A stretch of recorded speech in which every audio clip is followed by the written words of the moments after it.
Cette thèse glaçante doit néanmoins être tempérée par une approche critique. Le tableau peut sembler sombre, mais les prédictions catastrophistes de ce genre vieillissent en général assez mal.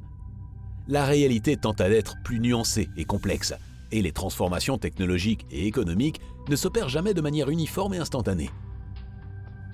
Ce qu'il faut surtout retenir, c'est que nous avons encore beaucoup de marge de liberté et qu'il est encore temps d'agir.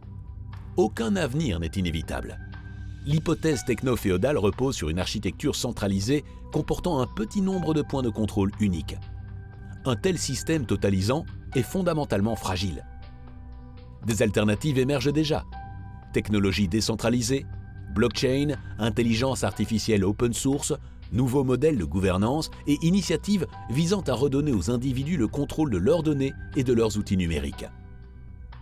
Ceci étant posé, le premier combat qui doit être mené est celui de l'information. Comme l'explique Noam Chomsky dans La fabrication du consentement, c'est le contrôle des flux d'informations qui permet d'orienter silencieusement l'opinion publique. Les écrans sont les vecteurs de cette information, et particulièrement ceux de nos smartphones qui nous accompagnent partout.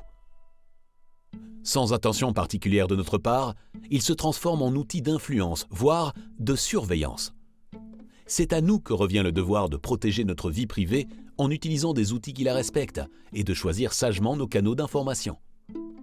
À notre modeste échelle sur Futur Radar, nous essayons de contribuer au débat.